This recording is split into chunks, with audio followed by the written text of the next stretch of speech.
বিসমিল্লাহির রহমানির রহিম। পরম করুণাময় ও অসীম দয়ালু আল্লাহর নামে শুরু। ইয়া আইয়ুহাল্লাযীনা আমানু আওফু বিল উকুদ أحلت لكم بهيمة الأنعام إلا ما يتلى عليكم غير محل الصيد وأنتم حرم إن الله يحكم ما يريد। হে মুমিনগণ, তোমরা অঙ্গীকার সমূহ পূর্ণ করো। তোমাদের জন্য চতুষ্পদ জন্তু হালাল করা হয়েছে যা তোমাদের কাছে বিবৃত হবে তা ব্যতীত, কিন্তু ইহরাম বাঁধা অবস্থায় শিকারকে হালাল মনে করো না। নিশ্চয় আল্লাহ তাআলা তাঁর ইচ্ছা অনুযায়ী নির্দেশ দেন।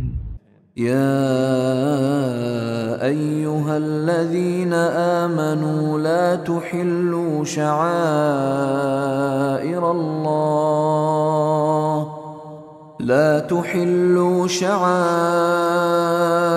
الله ولا الشهر الحرام ولا الهدي ولا القلائد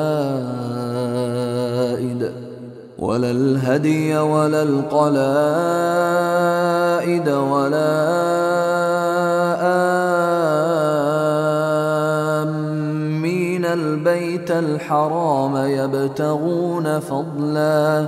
يبتغون فضلا من ربهم ورضوانا وإذا حللتم فاصطادوا ولا يجرمنكم شنآن قوم أن صدوكم عن المسجد الحرام أن تعتدوا وتعاونوا على البر والتقوى ولا تعاونوا على الإثم والعدوان واتقوا الله إن الله شديد العقاب। হে মুমিনগণ, হালাল মনে করো না আল্লাহর নিদর্শন সমূহকে এবং সম্মানিত মাস সমূহকে এবং হেরেমে কোরবানির জন্য নির্দিষ্ট জন্তুকে এবং ওই সব জন্তুকে যাদের গলায় কণ্ঠাভরণ রয়েছে এবং ওই সব লোককে যারা সম্মানিত গৃহ অভিমুখে যাচ্ছে, যারা স্বীয় পালনকর্তার অনুগ্রহ ও সন্তুষ্টি কামনা করে। যখন তোমরা ইহরাম থেকে বের হয়ে আসো তখন শিকার করো। যারা পবিত্র মসজিদ থেকে তোমাদের বাধা দান করেছিল সে সম্প্রদায় শত্রুতা যেন তোমাদের সীমা লঙ্ঘনে প্ররোচিত না করে। সৎকর্ম ও আল্লাহ ভীতিতে একে অন্যের সাহায্য করো। পাপ ও সীমা লঙ্ঘনের ব্যাপারে একে অন্যের সহায়তা করো না। আল্লাহকে ভয় করো, নিশ্চয় আল্লাহ তাআলা কঠোর শাস্তিদাতা। حرمت عليكم الميتة والدم ولحم الخنزير وما أهل لغير الله به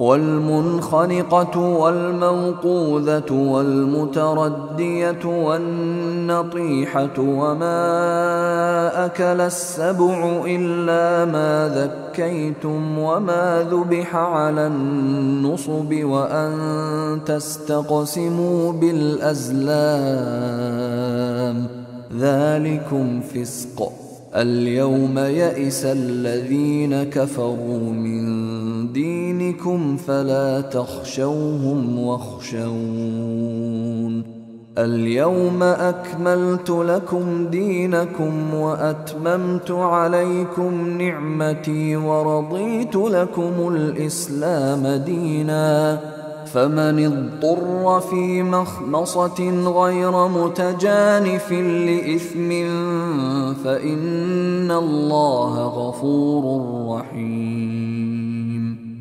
তোমাদের জন্য হারাম করা হয়েছে মৃত জীব, রক্ত, শূকরের মাংস, যেসব জন্তু আল্লাহ ছাড়া অন্যের নামে উৎসর্গকৃত হয়, যা কণ্ঠরোধে মারা যায়, যা আঘাত লেগে মারা যায়, যা উচ্চ স্থান থেকে পতনের ফলে মারা যায়, যা শিঙের আঘাতে মারা যায় এবং যাকে হিংস্র জন্তু ভক্ষণ করেছে, কিন্তু যাকে তোমরা জবেহ করেছ সেটা ছাড়া।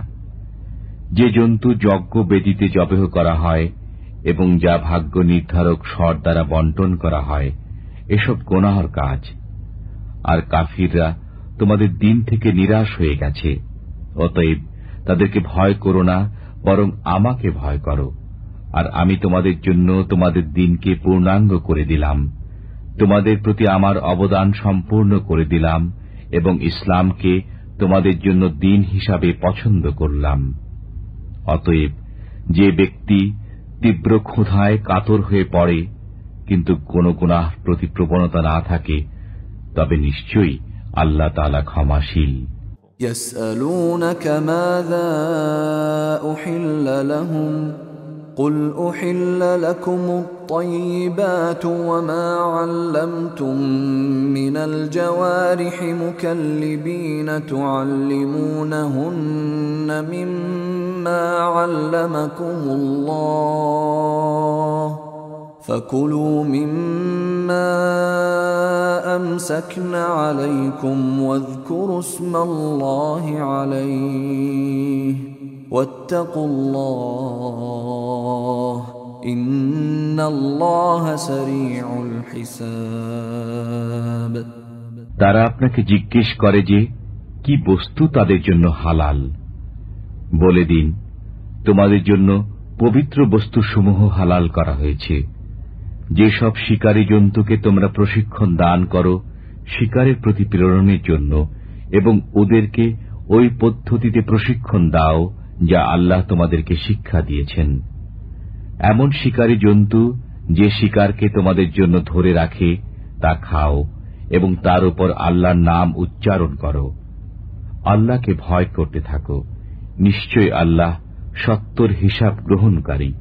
اليوم أحل لكم الطيبات وطعام الذين أوتوا الكتاب حل لكم وطعامكم حل لهم والمحصنات من المؤمنات والمحصنات من الذين أوتوا الكتاب من قبلكم والمحصنات من الذين أوتوا الكتاب من قبلكم إذا آتيتموهن أجورهن محصنين غير مسافحين ولا متخذي أخدان ومن يكفر بالإيمان فقد حبط عمله وهو في الآخرة من الخاسرين। আজ তোমাদের জন্য পবিত্র বস্তুসমূহ হালাল করা হলো। আহলে কিতাবদের খাদ্য তোমাদের জন্য হালাল এবং তোমাদের খাদ্য তাদের জন্য হালাল। তোমাদের জন্য হালাল সতীসাধ্বী মুসলমান নারী এবং তাদের সতীসাধ্বী নারী যাদেরকে কিতাব দেওয়া হয়েছে তোমাদের পূর্বে, যখন তোমরা মোহরানা প্রদান করো তাদেরকে স্ত্রী করার জন্য, কামনা বাসনা চরিতার্থ করার জন্য কিংবা গুপ্ত প্রেমে লিপ্ত হওয়ার জন্য নয়। যে ব্যক্তি বিশ্বাসের বিষয়ে অবিশ্বাস করে তার শ্রম বিফলে যাবে এবং পরকালে সে ক্ষতিগ্রস্ত হবে। ইয়া আইয়ুহাল্লাযীনা আমানু إذا قمتم إلى الصلاة فاغسلوا وجوهكم وأيديكم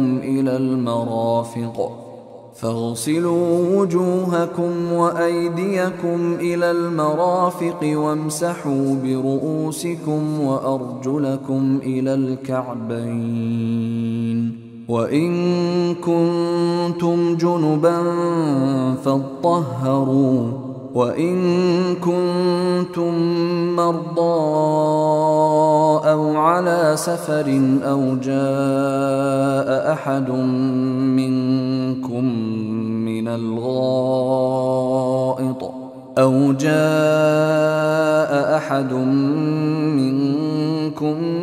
من الغائط الغائط أو لامستم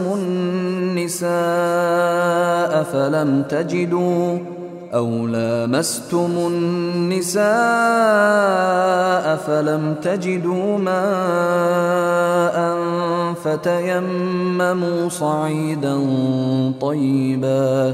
فتيمموا صعيدا طيبا فامسحوا بوجوهكم وأيديكم منه ما يريد الله ليجعل عليكم من حرج ولكن يريد ليطهركم وليتم نعمته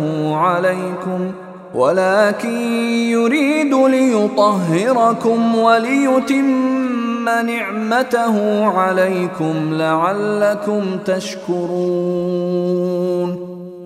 হে মুমিনগণ, যখন তোমরা নামাজের জন্য ওঠো তখন স্বীয় মুখমণ্ডল ও হস্তসমূহ কনুই সহ ধৌত করো এবং পদযুগল গিট সহ, আর তোমাদের মাথাসমূহ মাসে করো।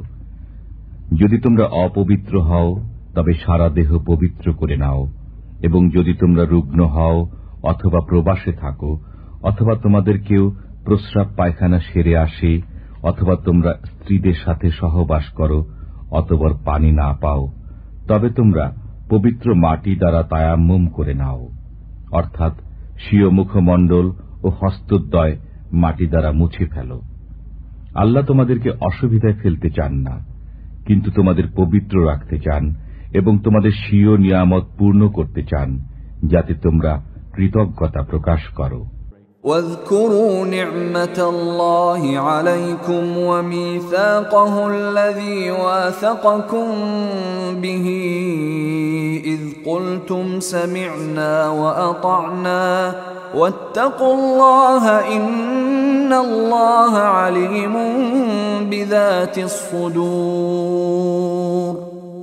তোমরা আল্লাহর নিয়ামতের কথা স্মরণ করো যা তোমাদের প্রতি অবতীর্ণ হয়েছে, এবং ওই অঙ্গীকারকেও যা তোমাদের কাছ থেকে নিয়েছেন যখন তোমরা বলেছিলে, আমরা শুনলাম এবং মেনে নিলাম। আল্লাহকে ভয় করো, নিশ্চয়ই আল্লাহ অন্তরের বিষয় সম্পর্কে পুরোপুরি খবর রাখেন। يا أيها الذين آمنوا كونوا قوامين لله شهداء بالقسط ولا يجرمنكم شنآن قوم على ألا تعدلوا اعدلوا هو أقرب للتقوى واتقوا الله إن الله خبير بما تعملون. হে মুমিনগণ, তোমরা আল্লাহর উদ্দেশ্যে ন্যায় সাক্ষ্যদানের ব্যাপারে অবিচল থাকবে এবং কোন সম্প্রদায় শত্রুতার কারণে কখনো ন্যায় বিচার পরিত্যাগ করো না। সুবিচার করো, এটাই আল্লাহ ভীতির অধিক নিকটবর্তী। আল্লাহকে ভয় করো, তোমরা যা করো নিশ্চয়ই আল্লাহ সে বিষয়ে খুব জ্ঞাত। وعد الله الذين آمنوا وعملوا الصالحات لهم مغفرة وأجر عظيم. যারা বিশ্বাস স্থাপন করে এবং সৎকর্ম সম্পাদন করে, আল্লাহ তাদেরকে ক্ষমা ও মহান প্রতিদানের প্রতিশ্রুতি দিয়েছেন। والذين كفروا وكذبوا بآياتنا أولئك أصحاب الجحيم. যারা অবিশ্বাস করে এবং আমার নিদর্শনাবলীকে মিথ্যা বলে, তারা দোজখী। يا أيها الذين آمنوا اذكروا نعمة الله عليكم إذ هم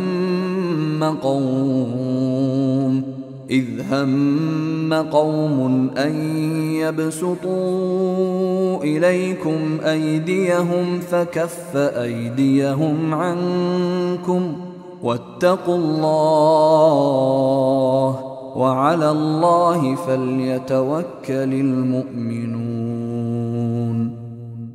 হে মুমিনগণ, তোমাদের প্রতি আল্লাহর অনুগ্রহ স্মরণ করো যখন এক সম্প্রদায় তোমাদের দিকে স্বীয় হস্ত প্রসারিত করতে সচেষ্ট হয়েছিল, তখন তিনি তাদের হস্ত তোমাদের থেকে প্রতিহত করে দিলেন।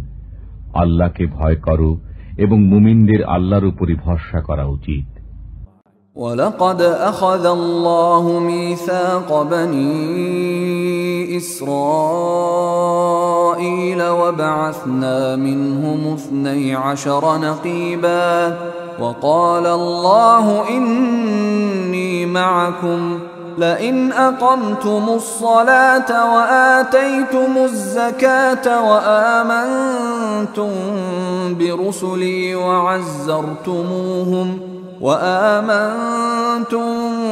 برسلي وعزرتموهم وأقرضتم الله قرضا حسنا لأكفرن عنكم سيئاتكم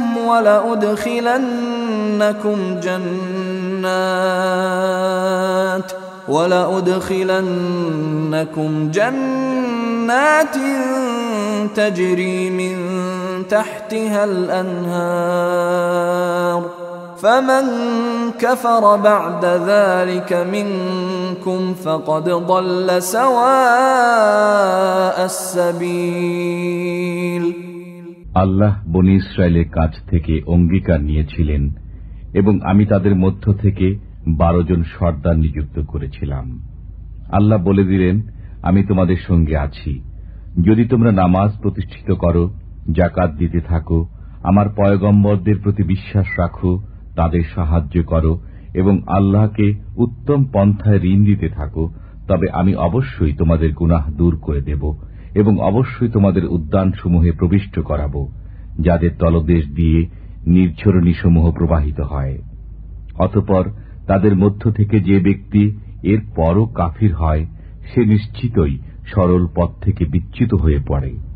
فبما نقضهم ميثاقهم لعناهم وجعلنا قلوبهم قاسية يحرفون الكلم عن مواضعه ونسوا حظا مما ذكروا به ولا تزال تطلع على خائنة منهم إلا قليلا منهم فاعف عنهم واصفح إن الله يحب المحسنين। অতএব তাদের অঙ্গীকার ভঙ্গের দরুন আমি তাদের উপর অভিসম্পাত করেছি এবং তাদের অন্তরকে কঠোর করে দিয়েছি। তারা আমার কালামকে তার স্থান থেকে বিচ্যুত করে দেয় এবং তাদেরকে যে উপদেশ দেওয়া হয়েছিল তারা তা থেকে উপকার লাভ করার বিষয়টি বিস্মৃত হয়েছে। আপনি সর্বদা তাদের কোনো না কোনো প্রতারণা সম্পর্কে অবগত হতে থাকেন, তাদের অল্প কয়েকজন ছাড়া। অতএব আপনি তাদেরকে ক্ষমা করুন এবং মার্জনা করুন। আল্লাহ অনুগ্রহকারীদেরকে ভালোবাসেন। ومن الذين قالوا إنا نصارى أخذنا ميثاقهم فنسوا حظا مما ذكروا به فأغرينا بينهم العداوة والبغضاء إلى يوم القيامة وسوف ينبئهم الله بما كانوا يصنعون। যারা বলে আমরা নাসারা, আমি তাদের কাছ থেকেও তাদের অঙ্গীকার নিয়েছিলাম। অতঃপর তারা যে উপদেশ প্রাপ্ত হয়েছিল তা থেকে উপকার লাভ করা ভুলে গেল। অতঃপর আমি কিয়ামত পর্যন্ত তাদের মধ্যে পারস্পরিক শত্রুতা ও বিদ্বেষ সঞ্চারিত করে দিয়েছি। অবশেষে আল্লাহ তাদেরকে তাদের কৃতকর্ম সম্পর্কে অবহিত করবেন। يا أهل الكتاب قد جاءكم رسولنا يبين لكم كثيرا مما كنتم تخفون من الكتاب يبين لكم كثيرا مما كنتم أنتم تخفون من الكتاب ويعفو عن كثير قد جاءكم من الله نور وكتاب مبين হে আহলে কিতাবগণ, তোমাদের কাছে আমার রাসূল আগমন করছেন। কিতাবের যেসব বিষয় তোমরা গোপন করতে, তিনি তার মধ্য থেকে অনেক বিষয় প্রকাশ করেন এবং অনেক বিষয় মার্জনা করেন। তোমাদের কাছে একটি উজ্জ্বল জ্যোতি এসেছে এবং একটি সমুজ্জ্বল গ্রন্থ। يهدي به الله من اتبع رضوانه سبل السلام يهدي به الله من اتبع رضوانه سبل السلام ويخرجهم من الظلمات إلى النور بإذنه ويهديهم إلى صراط মুস্তাকিম। এর দ্বারা আল্লাহ যারা তার সন্তুষ্টি কামনা করে তাদেরকে নিরাপত্তার পথ প্রদর্শন করেন এবং তাদেরকে স্বীয় নির্দেশ দ্বারা অন্ধকার থেকে বের করে আলোর দিকে আনয়ন করেন এবং সরল পথে পরিচালনা করেন। লাকাদ কাফারাল্লাযীনা ক্বালু ইন্নাল্লাহা হুয়াল মাসীহু ইবনু মারইয়াম قل فمن يملك من الله شيئا إن أراد أن يهلك المسيح ابن مريم وأمه ومن في الأرض جميعا ولله ملك السماوات والأرض وما بينهما يخلق ما يشاء والله على كل شيء قدير। নিশ্চয় তারা কাফির যারা বলে মসিহ ইবনে মরিয়মই আল্লাহ। আপনি জিজ্ঞেস করুন, যদি তাই হয় তবে বলো, যদি আল্লাহ মসিহ ইবনে মরিয়ম, তাঁর জননী এবং ভূমণ্ডলে যারা আছে তাদের সবাইকে ধ্বংস করতে চান, তবে এমন কারো সাধ্য আছে কি যে আল্লাহর কাছ থেকে তাদেরকে বিন্দুমাত্র বাঁচাতে পারে? নভমণ্ডল, ভূমণ্ডল ও এতদুভয়ের মধ্যে যা আছে সবকিছুর উপর আল্লাহ তাআলারই আধিপত্য। তিনি যা ইচ্ছা সৃষ্টি করেন। আল্লাহ সবকিছুর উপর শক্তিমান। وقالت اليهود والنصارى نحن أبناء الله وأحباؤه قل فلم يعذبكم بذنوبكم بل أنتم بشر ممن خلق يغفر لمن يشاء ويعذب من يشاء ولله ملك السماوات والأرض وما بينهما وإليه المصير। ইহুদি ও খ্রিস্টানরা বলে, আমরা আল্লাহর সন্তান ও তাঁর প্রিয়জন। আপনি বলুন, তবে তিনি তোমাদেরকে পাপের বিনিময়ে কেন শাস্তি দান করবেন?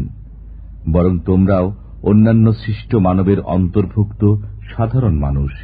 তিনি যাকে ইচ্ছা ক্ষমা করেন, যাকে ইচ্ছা শাস্তি প্রদান করেন। নভমণ্ডল, ভূমণ্ডল ও এতদুভয়ের মধ্যে যা কিছু আছে তাতে আল্লাহরই আধিপত্য রয়েছে এবং তাঁর দিকেই প্রত্যাবর্তন করতে হবে। يا أهل الكتاب قد جاءكم رسولنا يبين لكم على فترة من الرسل أن تقولوا ما جاءنا من بشير ولا نذير فقد جاءكم بشير ونذير والله على كل شيء قدير।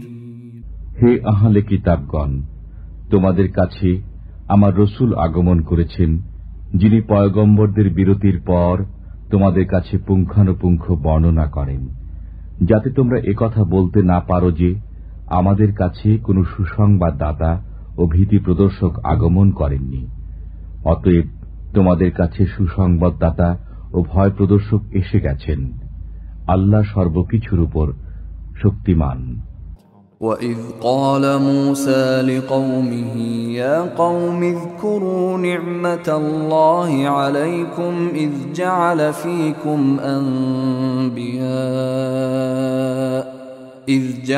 فِيكُمْ أَنْبِيَاءَ وَجَعَلَكُمْ مُلُوكًا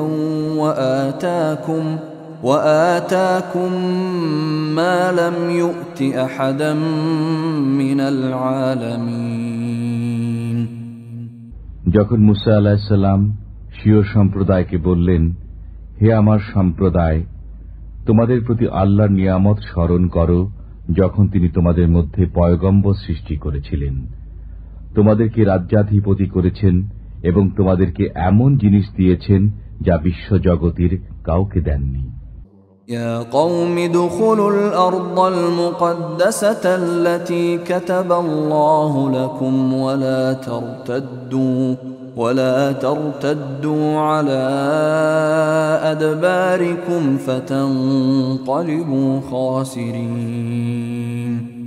হে আমার সম্প্রদায়, পবিত্র ভূমিতে প্রবেশ করো যা আল্লাহ তোমাদের জন্য নির্ধারিত করে দিয়েছেন এবং পেছন দিকে প্রত্যাবর্তন করো না, অন্যথায় তোমরা ক্ষতিগ্রস্ত হয়ে পড়বে।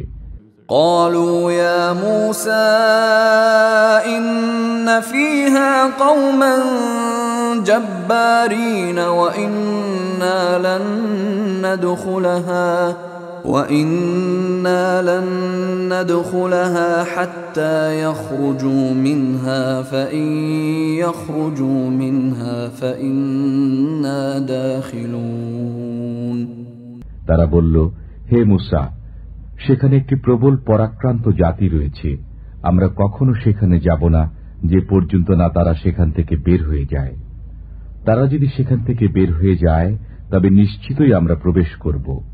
قال رجلان من الذين يخافون أنعم الله عليهم ادخلوا عليهم الباب فإذا دخلتموه فإنكم غالبون وعلى الله فتوكلوا إن كنتم مؤمنين।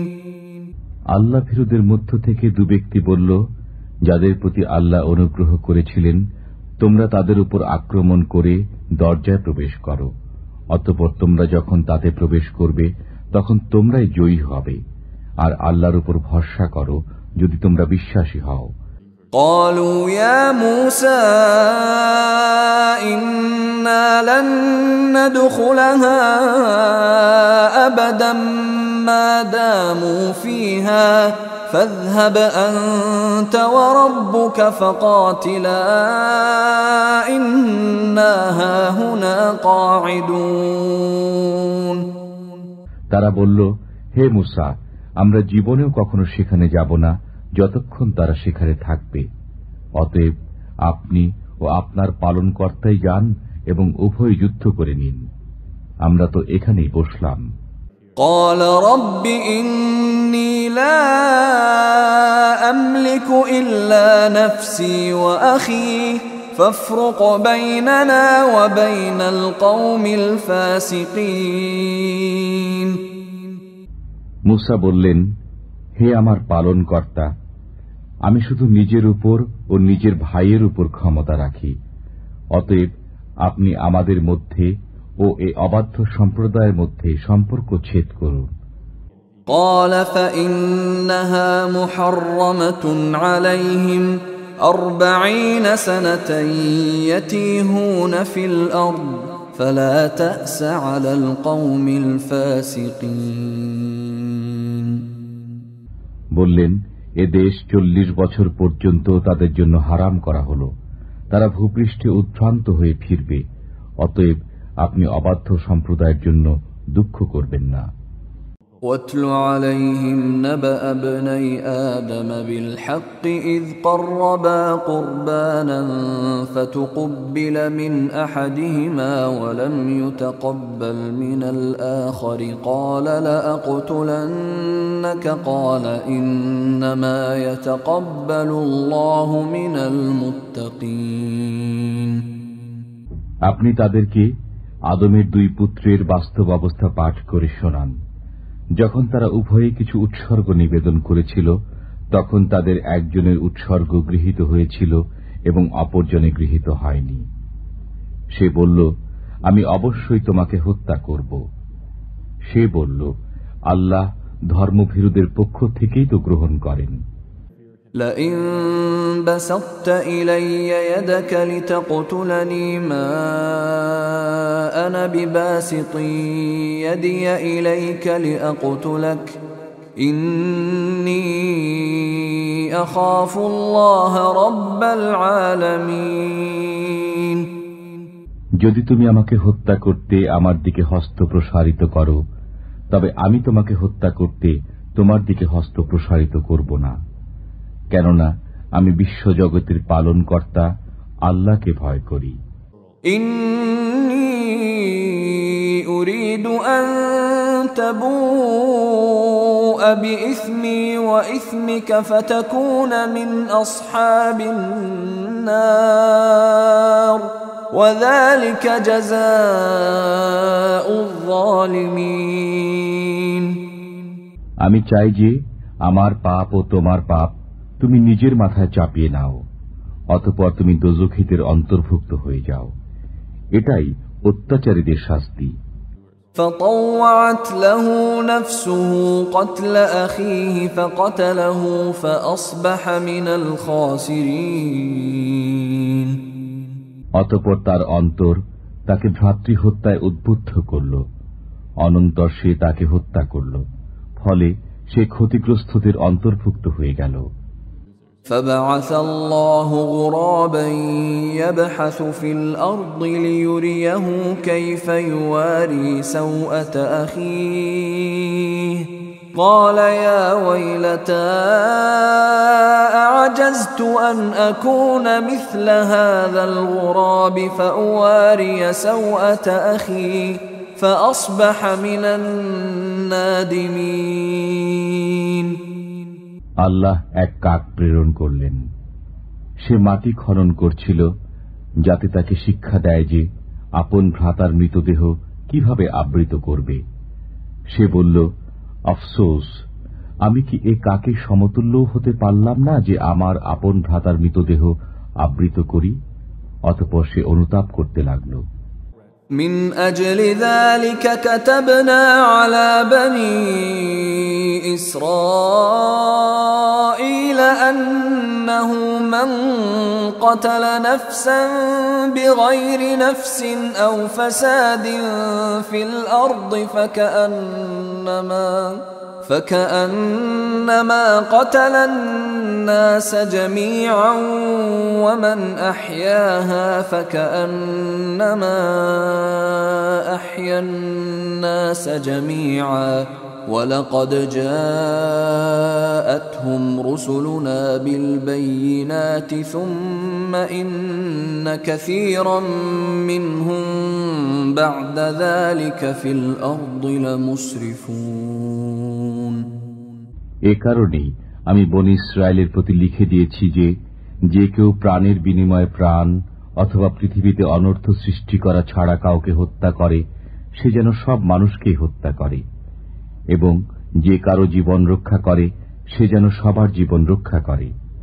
তাদের কাছে আমার পয়গম্বরগণ প্রকাশ্য নিদর্শনাবলী নিয়ে এসেছেন, বস্তুত এর পরও তাদের অনেক লোক পৃথিবীতে সীমা অতিক্রম করে। إنما جزاء الذين يحاربون الله ورسوله ويسعون في الأرض فسادا أن يقتلوا أو يصلبوا أو تقطع أيديهم وأرجلهم من خلاف أو ينفوا تنفوا من الأرض ذلك لهم خزي في الدنيا ولهم في الآخرة عذاب عظيم। যারা আল্লাহ ও তাঁর রসুলের সাথে সংগ্রাম করে এবং দেশে হাঙ্গামা সৃষ্টি করতে সচেষ্ট হয়, তাদের শাস্তি হচ্ছে এই যে তাদেরকে হত্যা করা হবে অথবা শুলিতে চড়ানো হবে অথবা তাদের হস্তপদসমূহ বিপরীত দিক থেকে কেটে দেওয়া হবে অথবা দেশ থেকে বহিষ্কার করা হবে। এটি হল তাদের জন্য পার্থিব লাঞ্ছনা, আর পরকালে তাদের জন্য রয়েছে কঠোর শাস্তি। ইল্লাল্লাযীনা তাবু মিন ক্বাবলি আন তাকদিরু আলাইহিম ফা'লামু আন্নাল্লাহা গফুরুর রহিম। কিন্তু যারা তোমাদের গ্রেপ্তারের পূর্বে তওবা করে, জেনে রাখো আল্লাহ ক্ষমাকারী, দয়ালু। ইয়া আইয়ুহাল্লাযীনা আমানু ইত্তাকুল্লাহা ওয়াবতাগু ইলাইহিল ওয়াসিলাতা ওয়াজাহিদু ফি সাবিলিহি লাআল্লাকুম তুফলিহুন। হে মুমিনগণ, আল্লাহকে ভয় করো, তার নৈকট্য অন্বেষণ করো এবং তার পথে জিহাদ করো, যাতে তোমরা সফল কাম হও। ইন্নাল্লাযীনা কাফারু লাউ আন্না লাহুম মা ফিল আরদি জামিআন ওয়া মিসলাহু মা'আহু লিয়াফতাদু বিহি মিন আযাবি ইয়াউমিল কিয়ামাতি মা তুকব্বিলা মিনহুম ওয়া লাহুম আযাবুন আলীম। যারা কাফির, যদি তাদের কাছে পৃথিবীর সমুদয় সম্পদ এবং তৎসহ আরো তদনুরূপ সম্পদ থাকে, আর এগুলো বিনিময় দিয়ে কিয়ামতের শাস্তি থেকে পরিত্রাণ পেতে চায়, তবুও তাদের কাছ থেকে তা কবুল করা হবে না। তাদের জন্য যন্ত্রণাদায়ক শাস্তি রয়েছে। ইউরিদুনা আন ইয়াখরুজু মিনান নারি ওয়া মা হুম বিখারিজিনা মিনহা ওয়া লাহুম আযাবুম মুকিম। তারা দোজখের আগুন থেকে বের হয়ে আসতে চাইবে, কিন্তু তা থেকে বের হতে পারবে না। তারা চিরস্থায়ী শাস্তি ভোগ করবে। والسارق والسارقة فاقطعوا أيديهما جزاء بما كسبا نكالا من الله والله عزيز حكيم। যে পুরুষ চুরি করে এবং যে নারী চুরি করে, তাদের হাত কেটে দাও তাদের কৃতকর্মের সাজা হিসেবে। এ সাজা আল্লাহর পক্ষ থেকে। আল্লাহ পরাক্রান্ত, জ্ঞানময়। فمن تاب من بعد ظلمه وأصلح فإن الله يتوب عليه إن الله غفور رحيم। অতঃপর যে তওবা করে স্বীয় অত্যাচারের পর এবং সংশোধিত হয়, নিশ্চয় আল্লাহ তার তওবা কবুল করেন। নিশ্চয় আল্লাহ ক্ষমাশীল, দয়ালু। ألم تعلم أن الله له ملك السماوات والأرض يعذب من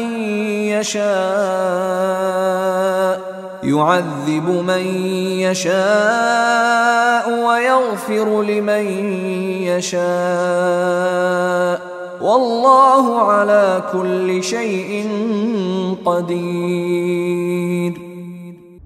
তুমি কি জানো না যে একান্তভাবে আল্লাহর হাতেই নভমণ্ডল ও ভূমণ্ডলের আধিপত্য? তিনি যাকে ইচ্ছা শাস্তি দেন এবং যাকে ইচ্ছা ক্ষমা করেন। আল্লাহ সবকিছুর উপর ক্ষমতাবান। يا أيها الرسول لا يحزنك الذين يسارعون في الكفر من الذين قالوا آمنا بأفواههم ولم تؤمن قلوبهم ومن الذين هادوا سماعون للكذب سماعون لقوم آخرين لم يأتوك يحرفون الكلم من بعد مواضعه يقولون إن أوتيتم هذا فخذوه وإن لم تؤتوه فاحذروا ومن يرد الله فتنته فلن تملك له من الله شيئا أولئك الذين لم يرد الله أن يطهر قلوبهم لهم في الدنيا خزي ولهم في الآخرة عذاب عظيم হে রাসূল, তাদের জন্য দুঃখ করবেন না যারা দৌড়ে গিয়ে কুফরে পতিত হয়, যারা মুখে বলে আমরা মুসলমান অথচ তাদের অন্তর মুসলমান নয়, এবং যারা ইহুদি মিথ্যে বলার জন্য তারা গুপ্তচর বৃত্তি করে। তারা অন্য দলের গুপ্তচর যারা আপনার কাছে আসেনি। তারা বাক্যকে স্বস্থান থেকে পরিবর্তন করে। তারা বলে যদি তোমরা এর নির্দেশ পাও তবে কবুল করে নিও, এবং যদি এ নির্দেশ না পাও তবে বিরত থেকো। আল্লাহ যাকে পথভ্রষ্ট করতে চান তার জন্য আল্লাহর কাছে আপনি কিছু করতে পারেন না। এরা এমনই যে আল্লাহ এদের অন্তরকে পবিত্র করতে চান না। তাদের জন্য রয়েছে দুনিয়াতে লাঞ্ছনা এবং পরকালে বিরাট শাস্তি। سماعون للكذب أكالون للسحت فإن جاءوك فاحكم بينهم أو أعرض عنهم وإن تعرض عنهم فلن يضروك شيئا وإن حكمت فاحكم بينهم بالقسط إن الله يحب المقسطين এরা মিথ্যা বলার জন্য গুপ্তচর বৃত্তি করে হারাম ভক্ষণ করে। অতএব তারা যদি আপনার কাছে আসে তবে হয় তাদের মধ্যে ফয়সালা করে দিন, না হয় তাদের ব্যাপারে নির্লিপ্ত থাকুন। যদি তাদের থেকে নির্লিপ্ত থাকেন তবে তাদের সাধ্য নেই যে আপনার বিন্দুমাত্র ক্ষতি করতে পারে। যদি ফয়সালা করেন তবে ন্যায়ভাবে ফয়সালা করুন। নিশ্চয় আল্লাহ সুবিচারকারীদের ভালোবাসেন। وكيف يحكمونك وعندهم التوراة فيها حكم الله ثم يتولون من بعد ذلك وما أولئك بالمؤمنين তারা আপনাকে কেমন করে বিচারক নিয়োগ করবে অথচ তাদের কাছে তাওরাত রয়েছে, তাতে আল্লাহর নির্দেশ আছে। অতঃপর এরা পেছন থেকে মুখ ফিরিয়ে নেয়, তারা কখনো বিশ্বাসী নয়। ইন্না আনজালনা আত-তাওরাতা ফীহা হুদান ওয়া নূর ইয়াহকুমু বিহা আন-নাবিয়্যুনা আল্লাযীনা আসলামু লিল্লাযীনা হাদু ওয়ার-রাব্বানিয়্যুনা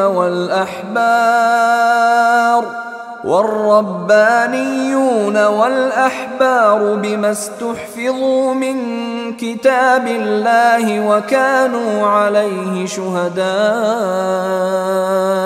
فلا تخشوا الناس واخشوني ولا تشتروا بآياتي ثمنا قليلا ومن لم يحكم بما أنزل الله فأولئك هم الكافرون আমি তাওরাত অবতীর্ণ করেছি, এতে হেদায়েত ও আলো রয়েছে। আল্লাহর আজ্ঞাবহ পয়গম্বর, দরবেশ ও আলিমরা এর মাধ্যমে ইহুদিদেরকে ফয়সালা দিতেন, কেননা তাদেরকে এ আল্লাহর গ্রন্থে দেখাশোনা করার নির্দেশ দেওয়া হয়েছিল এবং তারা এর রক্ষণাবেক্ষণে নিযুক্ত ছিলেন।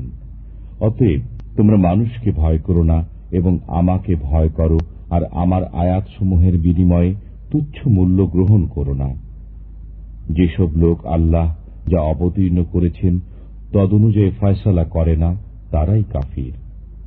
وكتبنا عليهم فيها أن النفس بالنفس والعين بالعين والأنف بالأنف والأذن بالأذن والسن بالسن والجروح قصاص فمن تصدق به فهو كفارة له ومن لم يحكم بما أنزل الله فأولئك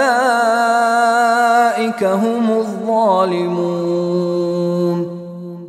আমি এই গ্রন্থে তাদের প্রতি লিখে দিয়েছি যে প্রাণের বিনিময়ে প্রাণ, চক্ষুর বিনিময়ে চক্ষু, নাকের বিনিময়ে নাক, কর্ণের বিনিময়ে কর্ণ, দাঁতের বিনিময়ে দাঁত এবং জখম সমূহের বিনিময়ে সমান জখম। অতঃপর যে ক্ষমা করে সে গুনাহ থেকে পাক হয়ে যায়। যেসব লোক আল্লাহ যা অবতীর্ণ করেছেন তদনুযায়ী ফয়সালা করে না তারাই জালিম। وقفينا على آثارهم بعيسى ابن مريم مصدقا لما بين يديه من التوراة وآتيناه الإنجيل فيه هدى ونور ومصدقا لما بين يديه من التوراة وهدى وموعظة للمتقين। আমি তাদের পেছনে মরিয়ম তনয় ঈসাকে প্রেরণ করেছি। তিনি পূর্ববর্তী গ্রন্থ তওরাতের সত্যায়নকারী ছিলেন। আমি তাকে ইনজিল প্রদান করেছি, এতে হেদায়েত ও আলো রয়েছে। এটি পূর্ববর্তী গ্রন্থ তওরাতের সত্যায়ন করে, পথ প্রদর্শন করে এবং এটি আল্লাহ ভীরুদের জন্য হেদায়েত ও উপদেশ বাণী।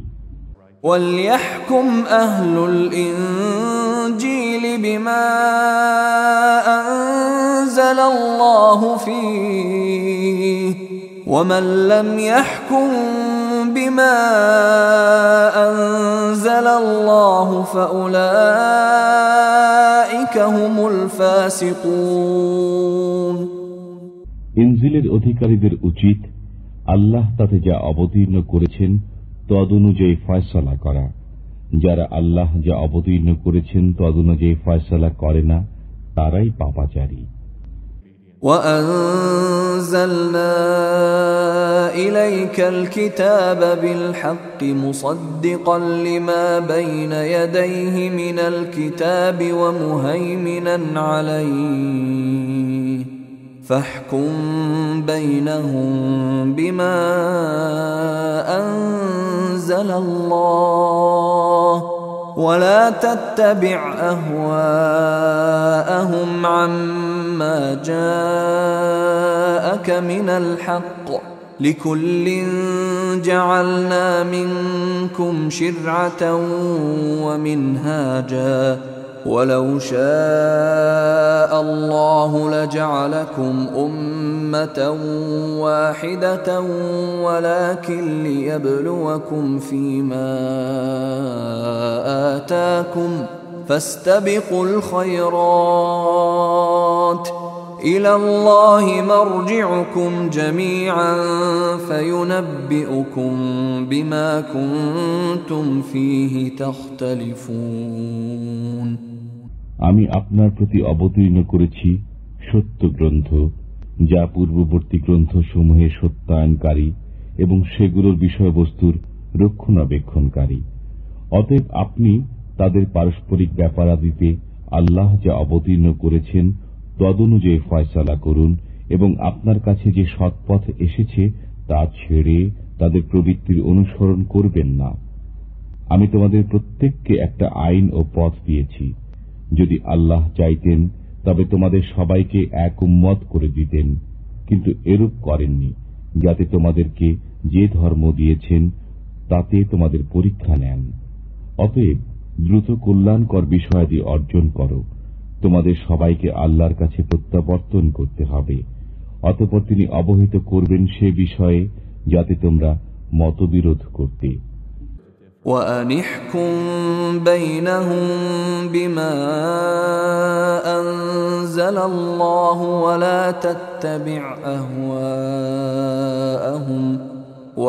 تتبع أهواءهم واحذرهم أن يفتنوك عن بعض ما أنزل الله إليك فإن تولوا فاعلم أنما يريد الله أن يصيبهم ببعض ذنوبهم وإن كثيرا من الناس لفاسقون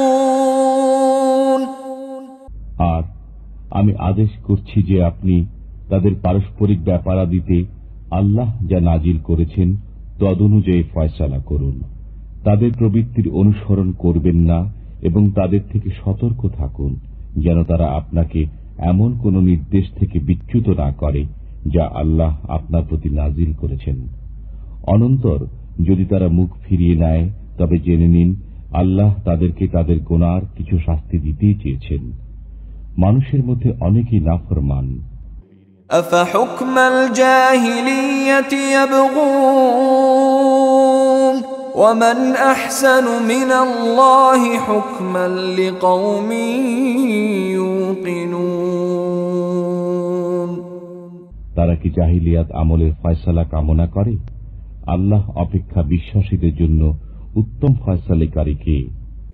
يا أيها الذين آمنوا لا تتخذوا اليهود والنصارى أولياء بعضهم أولياء بعض ومن يتولهم منكم فإنه منهم إن الله لا يهدي القوم الظالمين হে মুমিনগণ, তোমরা ইহুদি ও খ্রিস্টানদের বন্ধু হিসাবে গ্রহণ করো না।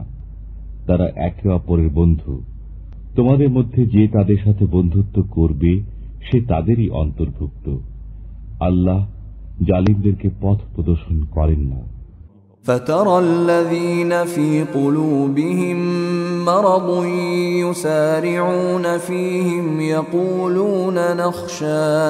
يقولون نخشى أن تصيبنا دائرة فعسى الله أن يأتي بالفتح أو أمر من عنده فيصبحوا على ما أسروا في أنفسهم نادمين বস্তুত যাদের অন্তরে রোগ রয়েছে তাদেরকে আপনি দেখবেন দৌড়ে গিয়ে তাদেরই মধ্যে প্রবেশ করে।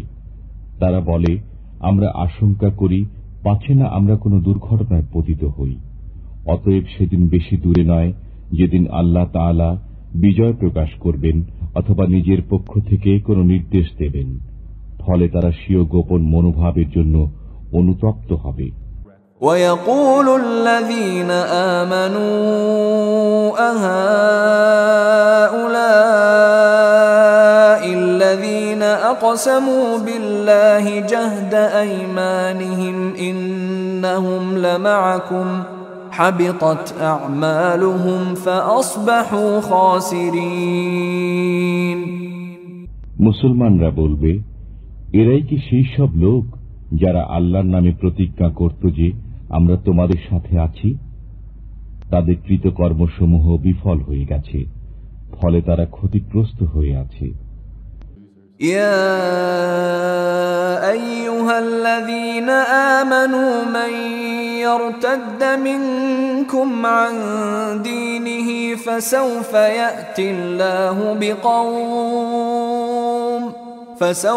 يأتي الله بقوم يحبهم ويحبونه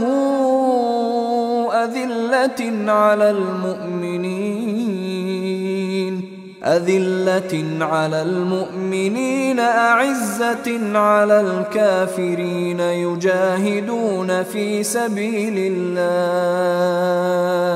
يجاهدون في سبيل الله ولا يخافون لومة لائم ذلك فضل الله يؤتيه من يشاء والله واسع عليم। হে মুমিনগণ, তোমাদের মধ্যে যে স্বীয় ধর্ম থেকে ফিরে যাবে, অচিরে আল্লাহ এমন এক সম্প্রদায় সৃষ্টি করবেন যাদেরকে তিনি ভালোবাসেন এবং তারা তাকে ভালোবাসবে। তারা মুসলমানদের প্রতি দয়াশীল হবে এবং কাফিরদের প্রতি কঠোর হবে। তারা আল্লাহর পথে জিহাদ করবে এবং কোন তিরস্কারকারীর তিরস্কারে ভীত হবে না। এটি আল্লাহর অনুগ্রহ, তিনি যাকে ইচ্ছা দান করেন। আল্লাহ প্রাচুর্য দানকারী, মহাজ্ঞানী। إنما وليكم الله ورسوله والذين آمنوا الذين يقيمون الصلاة ويؤتون الزكاة وهم راكعون। তোমাদের বন্ধু তো আল্লাহ, তাঁর রসুল এবং মুমিন বৃন্দ, যারা নামাজ কায়েম করে, যাকাত দেয় এবং বিনম্র।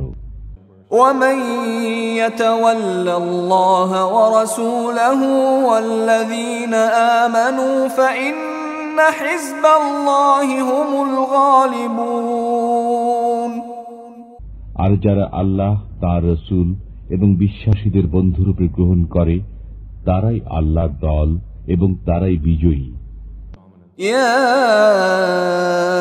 أيها الذين آمنوا لا تتخذوا الذين اتخذوا دينكم هزوا ولعبا من الذين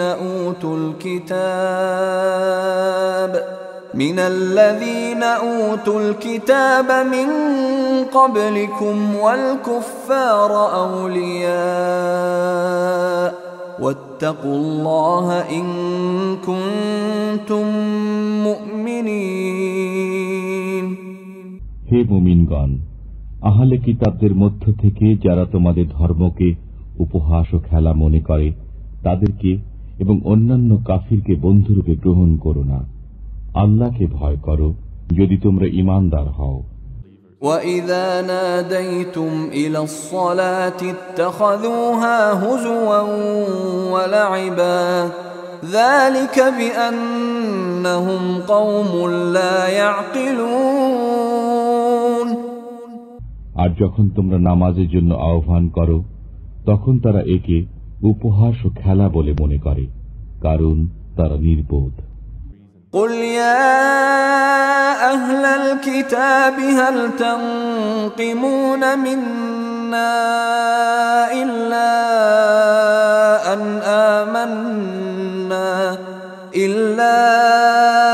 أن آمنا بالله وما أنزل إلينا وما أنزل من قبل وأن أكثركم فاسقون।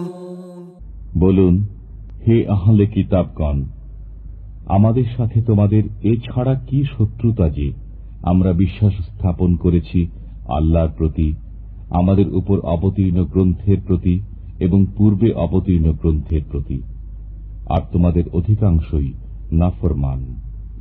قل هل أنبئكم بشر من ذلك مثوبة عند الله من لعنه الله وغضب عليه وجعل منهم القردة والخنازير وعبد الطاغوت أولئك شر مكانا وأضل عن سواء السبيل। বলুন, আমি তোমাদেরকে বলি, তাদের মধ্যে কার মন্দ প্রতিফল রয়েছে আল্লাহর কাছে? যাদের প্রতি আল্লাহ অভিসম্পাত করেছেন, যাদের প্রতি তিনি ক্রোধান্বিত হয়েছেন, যাদের কতককে বানর ও শূকরে রূপান্তরিত করে দিয়েছেন, এবং যারা শয়তানের আরাধনা করেছে তারাই মর্যাদার দিক দিয়ে নিকৃষ্টতর এবং সত্য পথ থেকেও অনেক দূরে। وَإِذَا جَاءُوكُمْ قَالُوا آمَنَّا وَقَدْ دَخَلُوا بِالْكُفْرِ وَهُمْ قَدْ خَرَجُوا بِهِ وَاللَّهُ أَعْلَمُ بِمَا كَانُوا يَكْتُمُونَ। যখন তারা তোমাদের কাছে আসে তখন বলে, আমরা বিশ্বাস স্থাপন করেছি, অথচ তারা কুফর নিয়ে এসেছিল এবং কুফর নিয়ে প্রস্থান করেছে। তারা যা গোপন করত আল্লাহ তা খুব জানেন। وَتَرَى كَثِيرًا مِّنْهُمْ يُسَارِعُونَ فِي الْإِثْمِ وَالْعُدْوَانِ وَأَكْلِهِمُ السُّحْتَ لَبِئْسَ مَا كَانُوا يَعْمَلُونَ। আর আপনি তাদের অনেককে দেখবেন যে দৌড়ে দৌড়ে পাপে, সীমা লঙ্ঘনে এবং হারাম ভক্ষণে পতিত হয়। তারা অত্যন্ত মন্দ কাজ করছে। لولا ينهاهم الربانيون والأحبار عن قولهم الإثم وأكلهم السحت لبئس ما كانوا يصنعون। দরবেশ ও আলিমরা কেন তাদেরকে পাপ কথা বলতে এবং হারাম ভক্ষণ করতে নিষেধ করে না? তারা খুবই মন্দ কাজ করছে।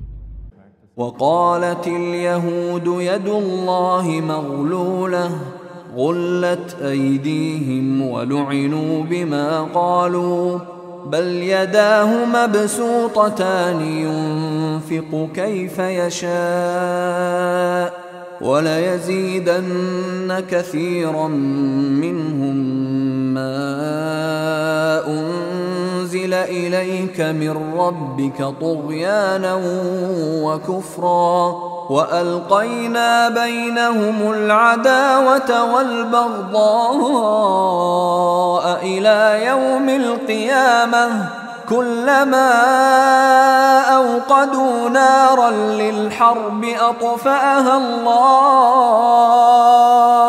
ويسعون في الأرض فسادا والله لا يحب المفسدين। আর ইহুদিরা বলে, আল্লাহর হাত অবরুদ্ধ হয়ে গেছে, ওদেরই হাত স্তব্ধ হোক।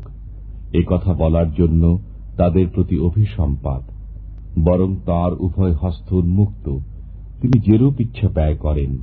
আপনার পালনকর্তার পক্ষ থেকে যে কালাম অবতীর্ণ হয়েছে তার কারণে তাদের অনেকের অবাধ্যতা ও কুফরি পরিবর্ধিত হবে। আমি তাদের পরস্পরের মধ্যে কিয়ামত পর্যন্ত শত্রুতা ও বিদ্বেষ সঞ্চারিত করে দিয়েছি। তারা যখনই যুদ্ধের আগুন প্রজ্বলিত করে আল্লাহ তা নির্বাপিত করে দেন। তারা দেশে অশান্তি সৃষ্টি করে বেড়ায়। আল্লাহ অশান্তি ও বিশৃঙ্খলা সৃষ্টিকারীদেরকে পছন্দ করেন। ولو أن أهل الكتاب آمنوا واتقوا لكفرنا عنهم سيئاتهم ولأدخلناهم جنات النعيم। আর যদি আহলে কিতাবরা বিশ্বাস স্থাপন করত এবং আল্লাহ ভীতি অবলম্বন করত, তবে আমি তাদের মন্দ বিষয়সমূহ ক্ষমা করে দিতাম এবং তাদেরকে নিয়ামতের উদ্যানসমূহে প্রবিষ্ট করতাম। ولو أنهم أقاموا التوراة والإنجيل وما أنزل إليهم من ربهم لأكلوا من فوقهم ومن تحت أرجلهم منهم أمة مقتصدة وكثير منهم ساء ما يعملون। যদি তারা তাওরাত, ইনজিল এবং যা কিছু পালনকর্তার পক্ষ থেকে তাদের প্রতি অবতীর্ণ হয়েছে পুরোপুরি পালন করত, তবে তারা উপর থেকে এবং পায়ের নিচ থেকে ভক্ষণ করত। তাদের কিছু সংখ্যক লোক সৎপথের অনুগামী এবং অনেকেই মন্দ কাজ করে যাচ্ছে। يا أيها الرسول بلغ ما أنزل إليك من ربك وإن لم تفعل فما بلغت رسالته والله يعصمك من الناس إن الله لا يهدي القوم الكافرين হে রাসূল, পৌঁছে দিন আপনার পালনকর্তার পক্ষ থেকে আপনার প্রতি যা অবতীর্ণ হয়েছে। আর যদি আপনি এরূপ না করেন তবে আপনি তাঁর পয়গাম কিছুই পৌঁছালেন না। আল্লাহ আপনাকে মানুষের কবল থেকে রক্ষা করবেন। নিশ্চয় আল্লাহ কাফিরদেরকে পথ প্রদর্শন করেন না। قل يا أهل الكتاب لستم على شيء حتى تقيموا التوراة والإنجيل وما أنزل إليكم من ربكم وليزيدن كثيرا منهم ما أنزل إليك من ربك طغيانا وكفرا فلا تأس على القوم الكافرين বলে দিন, হে আহলে কিতাবগণ, তোমরা কোন পথেই নও যে পর্যন্ত তোমরা তাওরাত, ইনজিল এবং যে গ্রন্থ তোমাদের পালনকর্তার পক্ষ থেকে তোমাদের প্রতি অবতীর্ণ হয়েছে তাও পুরোপুরি পালন না করো। আপনার পালনকর্তার কাছ থেকে আপনার প্রতি যা অবতীর্ণ হয়েছে তার কারণে তাদের অনেকের অবাধ্যতা ও কুফর বৃদ্ধি পাবে। অতএব এ কাফির সম্প্রদায়ের জন্য দুঃখ করবেন না। إن الذين آمنوا والذين هادوا والصابئون والنصارى من آمن بالله واليوم الآخر وعمل صالحا فلا خوف عليهم ولا هم يحزنون নিশ্চয় যারা মুসলমান, যারা ইহুদি, সাবী এবং খ্রিস্টান, তাদের মধ্যে যারা বিশ্বাস স্থাপন করে আল্লাহর প্রতি, কিয়ামতের প্রতি এবং সৎকর্ম সম্পাদন করে, তাদের কোনো ভয় নেই এবং তারা দুঃখিত হবে না। لقد أخذنا ميثاق بني إسرائيل وأرسلنا إليهم رسلا كلما جاءهم رسول بما لا تهوى أنفسهم فريقا كذبوا وفريقا يقتلون আমি বনী ইসরায়েলের কাছ থেকে অঙ্গীকার নিয়েছিলাম এবং তাদের কাছে অনেক পয়গম্বর প্রেরণ করেছিলাম।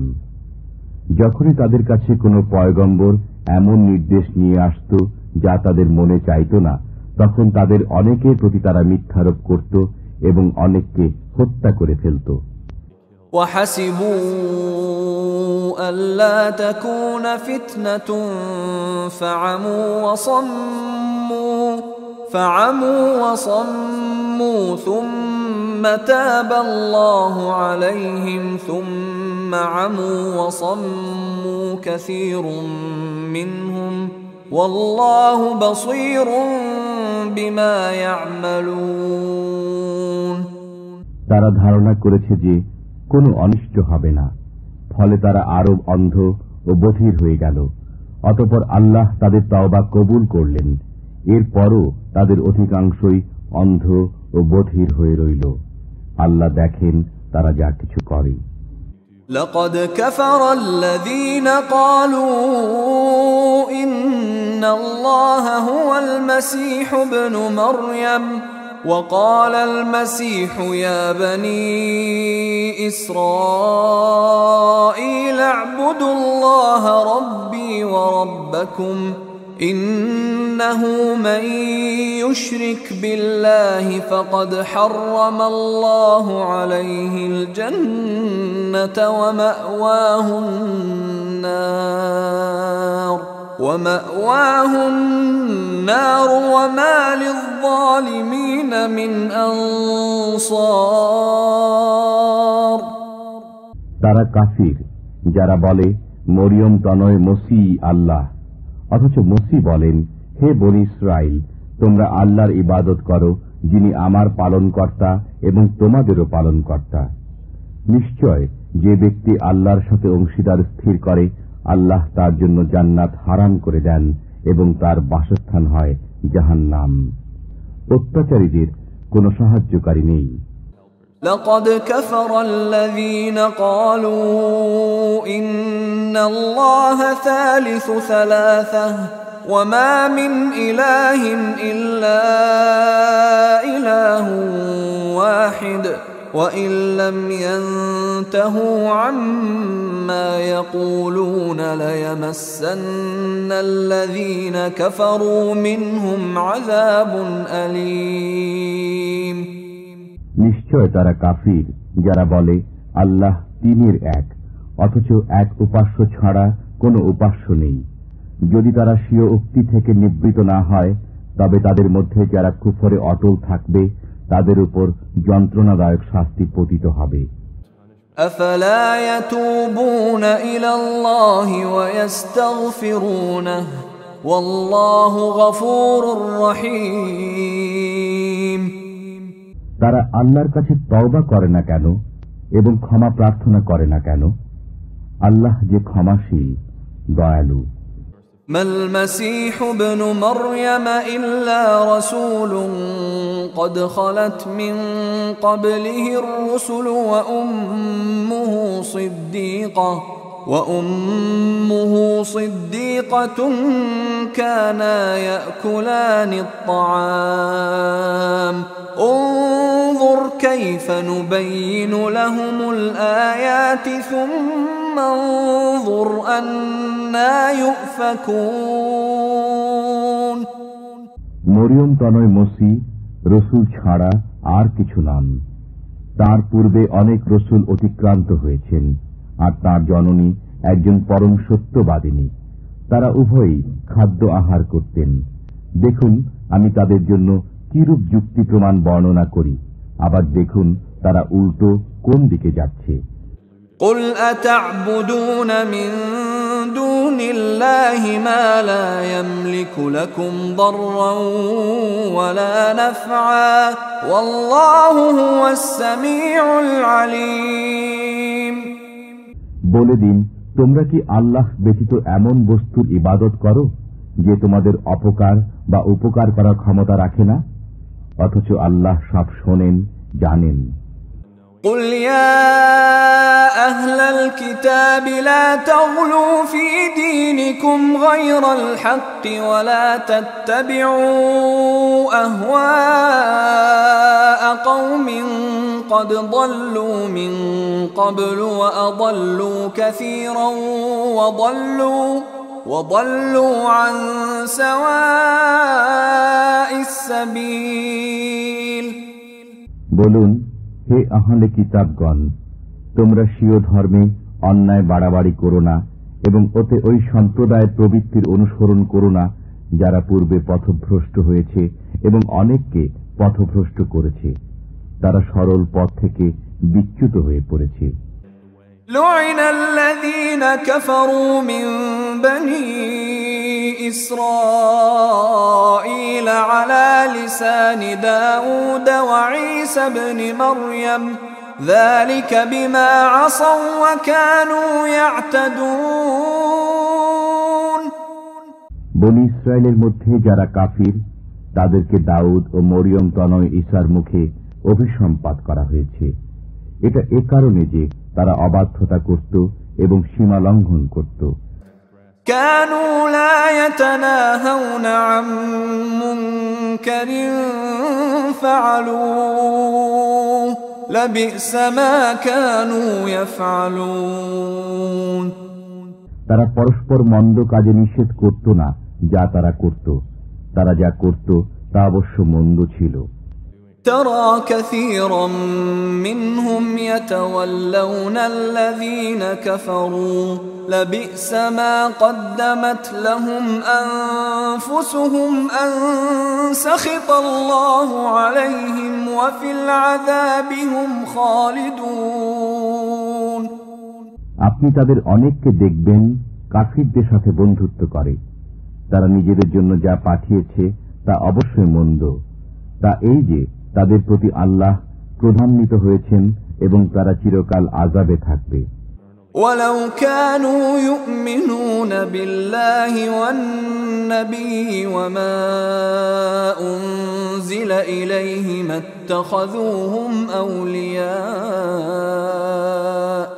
اتخذوهم أولياء ولكن كثيرا منهم فاسقون।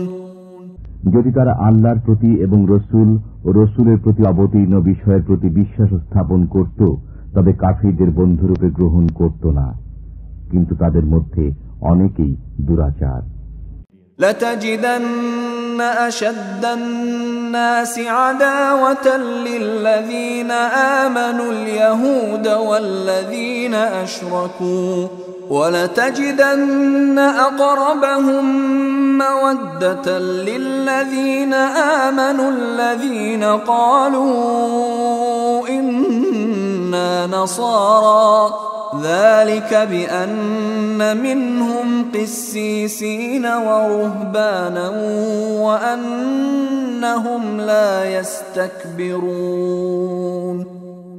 আপনি সব মানুষের চাইতে মুসলমানদের অধিক শত্রু ইহুদি ও মুশরিকদেরকে পাবেন, এবং আপনি সবার চাইতে মুসলমানদের সাথে বন্ধুত্বে অধিক নিকটবর্তী তাদেরকে পাবেন যারা নিজেদেরকে খ্রিস্টান বলে। এর কারণ এই যে খ্রিস্টানদের মধ্যে আলিম রয়েছে, দরবেশ রয়েছে এবং তারা অহংকার করে না। وَإِذَا سَمِعُوا مَا أُنزِلَ إِلَى الرَّسُولِ تَرَى أَعْيُنَهُمْ تَفِيضُ مِنَ الدَّمْعِ مِمَّا عَرَفُوا مِنَ الْحَقِّ يَقُولُونَ رَبَّنَا آمَنَّا فَاكْتُبْنَا مَعَ الشَّاهِدِينَ। আর তারা রসুলের প্রতি যা অবতীর্ণ হয়েছে তা যখন শোনে, তখন আপনি তাদের চোখ অশ্রু সজল দেখতে পাবেন, এ কারণে যে তারা সত্যকে চিনে নিয়েছে। তারা বলে, হে আমাদের পালনকর্তা, আমরা মুসলমান হয়ে গেলাম, অতএব আমাদেরও মান্যকারীদের তালিকাভুক্ত করে নিন।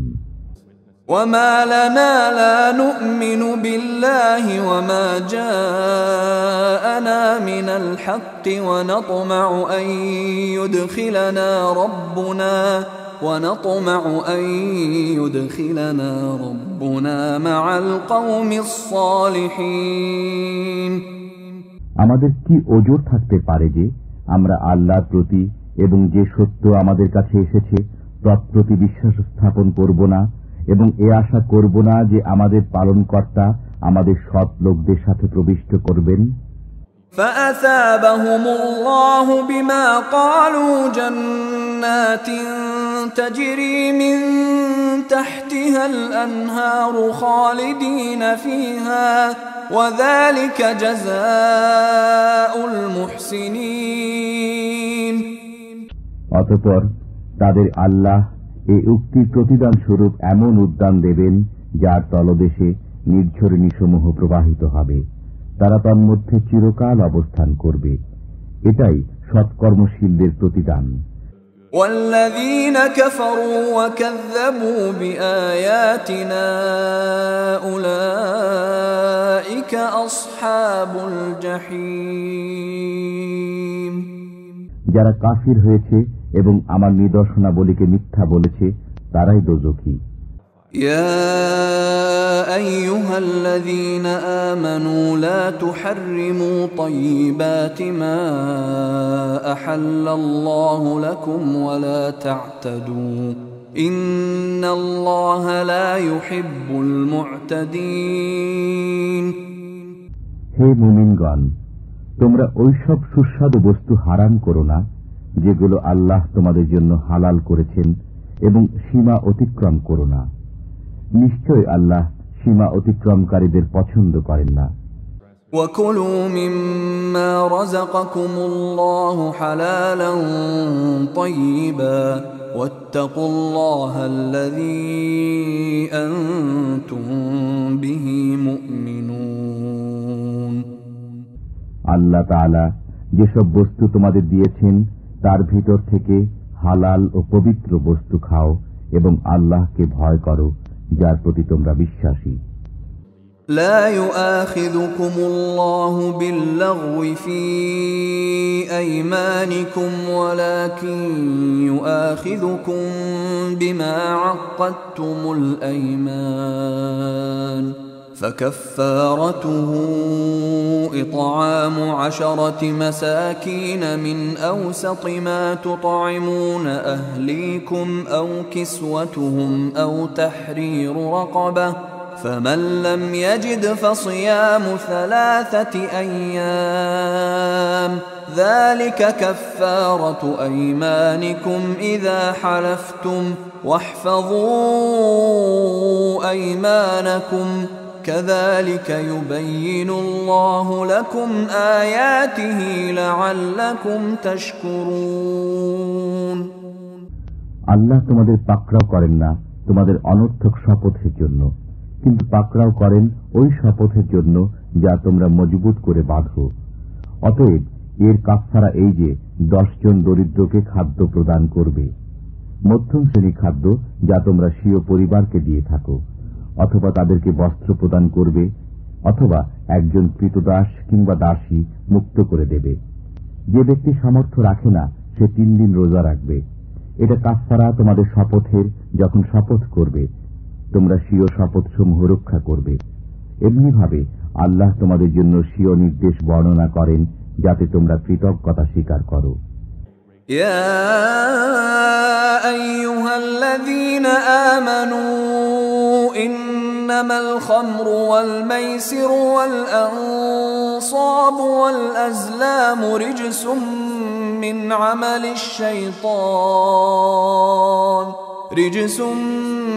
عمل الشيطان فاجتنبوه لعلكم تفلحون। হে মুমিনগণ, এই যে মদ, জুয়া, প্রতিমা এবং ভাগ্য নির্ধারক স্বরসমূহ, এসব শয়তানের অপবিত্র কার্য বৈত নয়। অতএব এগুলো থেকে বেঁচে থাকো যাতে তোমরা কল্যাণ প্রাপ্ত হও। إنما يريد الشيطان أن يوقع بينكم العداوة والبغضاء في الخمر والميسر ويصدكم عن ذكر الله وعن الصلاة فهل أنتم منتهون। শয়তান তো চায় মদ ও জুয়ার মাধ্যমে তোমাদের পরস্পরের মাঝে শত্রুতা ও বিদ্বেষ সঞ্চারিত করে দিতে এবং আল্লাহর স্মরণ ও নামাজ থেকে তোমাদেরকে বিরত রাখতে। অতএব তোমরা এখনো কি নিবৃত হবে না? وأطيعوا الله وأطيعوا الرسول واحذروا فإن توليتم فاعلموا أنما على رسولنا البلاغ المبين। তোমরা আল্লাহর অনুগত হও, রসুলের অনুগত হও এবং আত্মরক্ষা করো। কিন্তু যদি তোমরা বিমুখ হও তবে জেনে রাখো আমার রসুলের দায়িত্ব প্রকাশ্য প্রচার বই নয়। ليس على الذين آمنوا وعملوا الصالحات جناح فيما طعموا إذا ما اتقوا وآمنوا وعملوا الصالحات ثم اتقوا وأحسنوا والله يحب المحسنين। যারা বিশ্বাস স্থাপন করেছে এবং সৎকর্ম করেছে তারা পূর্বে যা ভক্ষণ করেছে সেজন্য তাদের কোনো গুনাহ নেই। যখন ভবিষ্যতের জন্য সংযত হয়েছে, বিশ্বাস স্থাপন করেছে এবং সৎকর্ম সম্পাদন করেছে, এরপর সংযত থাকে এবং বিশ্বাস স্থাপন করে, এরপর সংযত থাকে এবং সৎকর্ম করে, আল্লাহ সৎকর্মীদের ভালোবাসেন।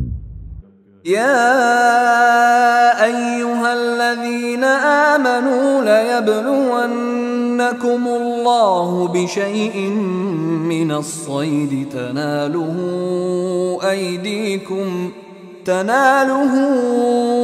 أيديكم ورماحكم ليعلم الله من يخافه بالغيب فمن اعتدى بعد ذلك فله عذاب أليم।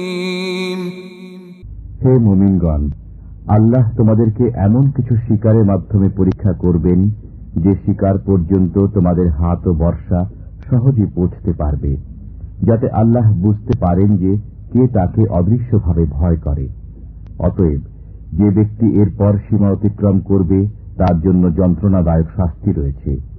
يا أيها الذين آمنوا لا تقتلوا الصيد وأنتم حرم ومن قتله منكم متعمدا فجزاء مثل ما قتل من النعم يحكم به ذوى عدل منكم هديا بالغ الكعبة أو كفارة طعام مساكين أو عدل ذلك صياما ليذوق وبال أمره عفى الله عما سلف ومن عاد فينتقم الله منه والله عزيز ذو انتقام।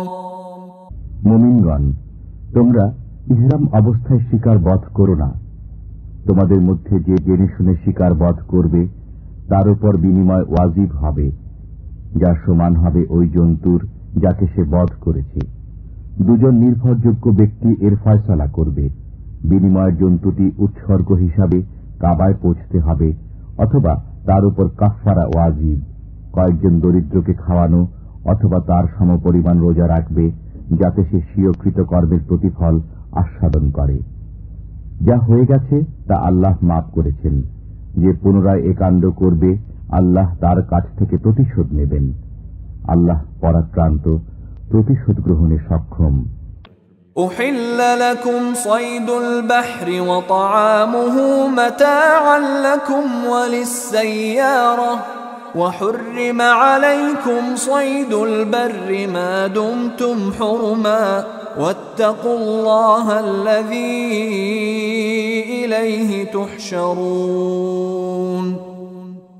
তোমাদের জন্য সমুদ্রের শিকার ও সমুদ্রের খাদ্য হালাল করা হয়েছে তোমাদের এবং মুসাফিরদের উপকারার্থে, আর তোমাদের জন্য হারাম করা হয়েছে স্থলভাগের শিকার যতক্ষণ তোমরা ইহরাম অবস্থায় থাকো। আল্লাহকে ভয় করো, যার কাছে তোমরা সমবেত হবে। جعل الله الكعبة البيت الحرام قياما للناس والشهر الحرام والهدي والقلائد ذلك لتعلموا أن الله يعلم ما في السماوات وما في الأرض وأن الله بكل شيء عليم।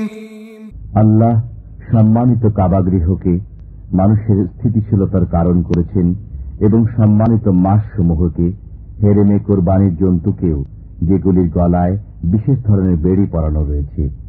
এর কারণ এই যে যাতে তোমরা জেনে নাও যে আল্লাহ নভমণ্ডল ও ভূমণ্ডলের সবকিছু জানেন এবং আল্লাহ সর্ববিষয়ে মহাজ্ঞানী। اعلموا أن الله شديد العقاب وأن الله غفور رحيم। জেনে নাও, নিশ্চয় আল্লাহ কঠোর শাস্তিদাতা ও নিশ্চয় আল্লাহ ক্ষমাশীল, দয়ালু। ما على الرسول إلا البلاغ والله يعلم ما تبدون وما تكتمون। রসুলের দায়িত্ব শুধু পৌঁছিয়ে দেওয়া। আল্লাহ জানেন যা কিছু তোমরা প্রকাশ্যে করো এবং যা কিছু গোপনে করো। قل لا يستوي الخبيث والطيب ولو أعجبك كثرة الخبيث فاتقوا الله يا أولي الألباب لعلكم تفلحون। বলে দিন, অপবিত্র ও পবিত্র সমান নয়, যদিও অপবিত্রের প্রাচুর্য তোমাকে বিস্মিত করে। অতএব হে বুদ্ধিমানগণ, আল্লাহকে ভয় করো যাতে তোমরা সফলতা লাভ করতে পারো। يا أيها الذين آمنوا لا تسألوا عن أشياء إن تبد لكم تسؤكم وإن تسألوا عنها حين ينزل القرآن تبد لكم عفى الله عنها والله غفور حليم। হে মুমিনগণ, এমন কথাবার্তা জিজ্ঞেস করো না যা তোমাদের কাছে পরিব্যাপ্ত হলে তোমাদের খারাপ লাগবে। যদি কোরআন অবতরণ কালে তোমরা এসব বিষয় জিজ্ঞেস করো তবে তা তোমাদের জন্য প্রকাশ করা হবে। অতীত বিষয় আল্লাহ ক্ষমা করেছেন। আল্লাহ ক্ষমাশীল, সহনশীল। قد سألها قوم من قبلكم ثم أصبحوا بها كافرين। এরূপ কথাবার্তা তোমাদের পূর্বে এক সম্প্রদায় জিজ্ঞেস করেছিল, এরপর তারা এসব বিষয়ে অবিশ্বাসী হয়ে গেল। ما جعل الله من بحيرة ولا سائبة ولا وصيلة ولا حام ولكن الذين كفروا يفترون على الله الكذب وأكثرهم لا يعقلون। আল্লাহ বহিরা, সায়েবা, ওসিলা এবং হামিকে শরীয়ত সিদ্ধ করেননি, কিন্তু যারা কাফির তারা আল্লাহর উপর মিথ্যা অপবাদ আরোপ করে, তাদের অধিকাংশেরই বিবেক বুদ্ধি নেই। وَإِذَا قِيلَ لَهُمْ تَعَالَوْا إِلَى مَا أَنزَلَ اللَّهُ وَإِلَى الرَّسُولِ قَالُوا حَسْبُنَا مَا وَجَدْنَا عَلَيْهِ آبَاءَنَا أَوَلَوْ كَانَ آبَاؤُهُمْ لَا يَعْلَمُونَ شَيْئًا وَلَا يَهْتَدُونَ। যখন তাদেরকে বলা হয় যে আল্লাহর নাজিলকৃত বিধান এবং রসুলের দিকে এসো, তখন তারা বলে, আমাদের জন্য তাই যথেষ্ট যার উপর আমরা আমাদের বাপদাদাকে পেয়েছি। যদি তাদের বাপদাদারা কোনো জ্ঞান না রাখে এবং হেদায়েত প্রাপ্ত না হয়, তবু কি তারা তাই করবে? يا أيها الذين آمنوا عليكم أنفسكم لا يضركم من ضل إذا اهتديتم إلى الله مرجعكم جميعا فينبئكم بما كنتم تعملون। হে মুমিনগণ, তোমরা নিজেদের চিন্তা করো। তোমরা যখন সৎ পথে রয়েছ তখন কেউ পথভ্রান্ত হলে তাতে তোমাদের কোনো ক্ষতি নেই। তোমাদের সবাইকে আল্লাহর কাছে ফিরে যেতে হবে, তখন তিনি তোমাদেরকে বলে দেবেন যা কিছু তোমরা করতে। يا أيها الذين آمنوا شهادة بينكم إذا حضر أحدكم الموت حين الوصية اثنان ذوى عدل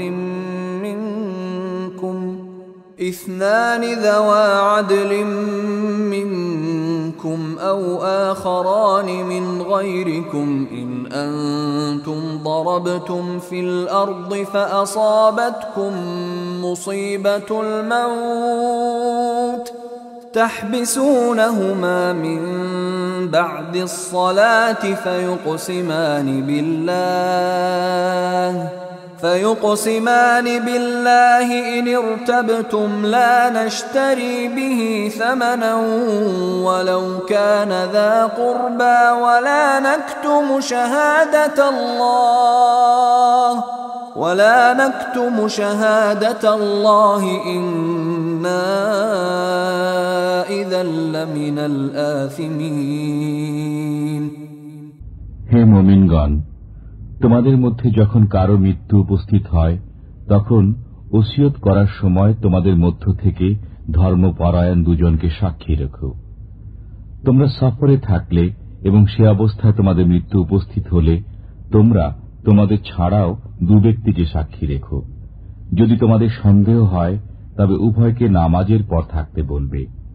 অতঃপর উভয়ে আল্লাহর নামে কসম খাবে যে আমরা এ কসমের বিনিময়ে কোনো উপকার গ্রহণ করতে চাই না, যদিও কোনো আত্মীয় হয়, এবং আল্লাহর সাক্ষ্য আমরা গোপন করব না।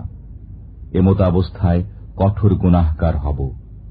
فإن عثر على أنهما استحقا إثما فآخران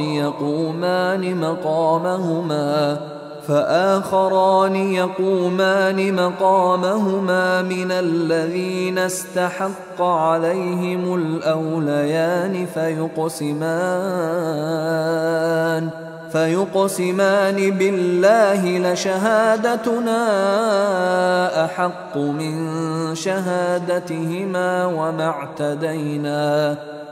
اعتدينا إنا إذا لمن الظالمين। অতঃপর যদি জানা যায় যে উভয় ওসি কোন গুনাহে জড়িত রয়েছে, তবে যাদের বিরুদ্ধে গুনাহ হয়েছিল তাদের মধ্য থেকে মৃত ব্যক্তির নিকটতম দু ব্যক্তি তাদের স্থলাভিষিক্ত হবে। অতঃপর আল্লাহর নামে কসম খাবে যে অবশ্যই আমাদের সাক্ষ্য তাদের সাক্ষ্যের চাইতে অধিক সত্য এবং আমরা সীমা অতিক্রম করিনি। এমত অবস্থায় আমরা অবশ্যই অত্যাচারী হব। ذلك أدنى أن يأتوا بالشهادة على وجهها أو يخافوا أن ترد أيمان بعد أيمانهم واتقوا الله واسمعوا والله لا يهدي القوم الفاسقين। এটি এ বিষয়ে নিকটতম উপায় যে তারা ঘটনাকে সঠিকভাবে প্রকাশ করবে অথবা আশঙ্কা করবে যে তাদের কাছ থেকে কসম নেওয়ার পর আবার কসম চাওয়া হবে। আল্লাহকে ভয় করো এবং শোনো, আল্লাহ দুরাচারীদেরকে পথ প্রদর্শন করবেন না। يوم يجمع الله الرسل فيقول ماذا أجبتم قالوا لا علم لنا إنك أنت علام الغيوب। যেদিন আল্লাহ সব পয়গম্বরকে একত্র করবেন অতঃপর বলবেন, তোমরা কি উত্তর পেয়েছিলে? তারা বলবেন, আমরা অবগত নই, আপনি অদৃশ্য বিষয়ে মহাজ্ঞানী। إذ قال الله يا عيسى ابن مريم اذكر نعمتي عليك وعلى والدتك إذ أيدتك بروح القدس تكلم الناس في المهد وكهلا وإذ علمتك الكتاب والحكمة والتوراة والإنجيل وإذ تخلق من الطين كهيئة الطير بإذني فتنفخ فيها فتكون طيرا بإذني وتبرئ الأكمه والأبرص بإذني وإذ تخرج الموتى بإذني وإذ كففت بني إسرائيل عنك إذ جئتهم بالبينات فقال الذين كفروا منهم إن هذا إلا سحر مبين। যখন আল্লাহ বলবেন, হে ঈসা ইবনে মরিয়ম, তোমার প্রতি ও তোমার মাতার প্রতি আমার অনুগ্রহ স্মরণ করো, যখন আমি তোমাকে পবিত্র আত্মার দ্বারা সাহায্য করেছি।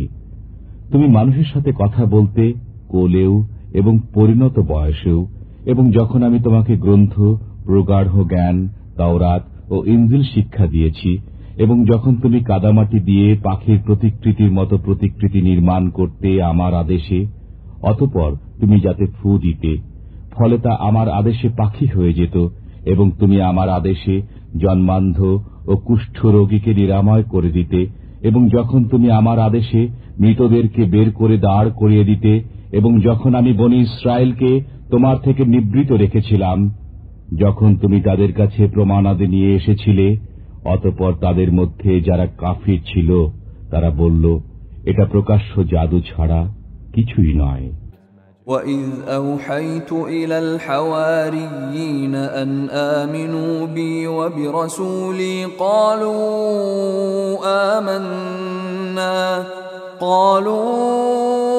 آمَنَّا وَاشْهَدْ بِأَنَّنَا مُسْلِمُونَ। আর যখন আমি হাওয়ারীদের মনে জাগ্রত করলাম যে আমার প্রতি এবং আমার রসূলের প্রতি বিশ্বাস স্থাপন করো, তখন তারা বলতে লাগল, আমরা বিশ্বাস স্থাপন করলাম এবং আপনি সাক্ষী থাকুন যে আমরা আনুগত্যশীল। إذ قال الحواريون يا عيسى ابن مريم هل يستطيع ربك أن ينزل علينا مائدة من السماء قال اتقوا الله إن كنتم مؤمنين। যখন হাওয়ারীরা বলল, হে মরিয়ম তনয় ঈসা, আপনার পালনকর্তা কি এরূপ করতে পারেন যে আমাদের জন্য আকাশ থেকে খাদ্য ভর্তি খাঞ্চা অবতরণ করে দেবেন? সে বলল, যদি তোমরা ঈমানদার হও তবে আল্লাহকে ভয় করো। قالوا نريد أن نأكل منها وتطمئن قلوبنا ونعلم أن قد صدقتنا ونكون عليها من الشاهدين। তারা বলল, আমরা তা থেকে খেতে চাই, আমাদের অন্তর পরিতৃপ্ত হবে, আমরা জেনে নেব যে আপনি সত্য বলেছেন এবং সাক্ষ্যদাতা হয়ে যাব। قال عيسى ابن مريم اللهم ربنا أنزل علينا مائدة من السماء تكون لنا عيدا لأولنا وآخرنا وآية منك وارزقنا وأنت خير الرازقين। ঈসা ইবনে মরিয়ম বললেন, হে আল্লাহ, আমাদের পালন কর্তা, আমাদের প্রতি আকাশ থেকে খাদ্য ভর্তি খাঞ্চা অবতরণ করুন, তা আমাদের জন্য অর্থাৎ আমাদের প্রথম ও পরবর্তী সবার জন্য আনন্দোৎসব হবে এবং আপনার পক্ষ থেকে একটি নিদর্শন হবে। আপনি আমাদেরকে রুজি দিন, আপনি শ্রেষ্ঠ রুজিদাতা। قال الله إني منزلها عليكم فمن يكفر بعد منكم فإني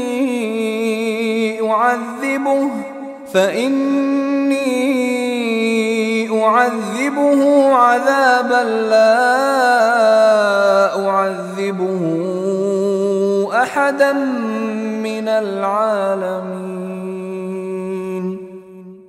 আল্লাহ বললেন, নিশ্চয় আমি সে খাঞ্চা তোমাদের প্রতি অবতরণ করব, অতঃপর যে ব্যক্তি এর পরে অকৃতজ্ঞ হবে আমি তাকে এমন শাস্তি দেব যে শাস্তি বিশ্বজগতের অপর কাউকে দেব না।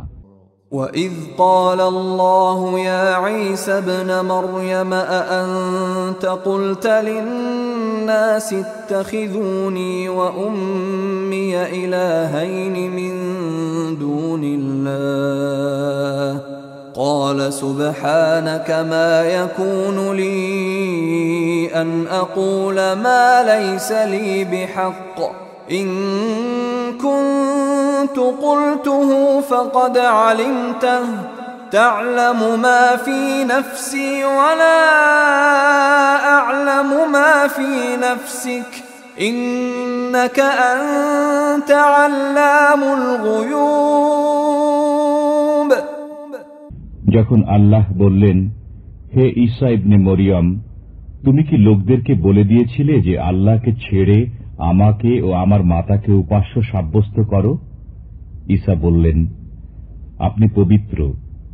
আমার জন্য শোভা পায় না যে আমি এমন কথা বলি যা বলার কোনো অধিকার আমার নেই। যদি আমি বলে থাকি তবে আপনি অবশ্যই তা পরিজ্ঞাত। আপনি তো আমার মনের কথাও জানেন এবং আমি জানি না যা আপনার মনে আছে।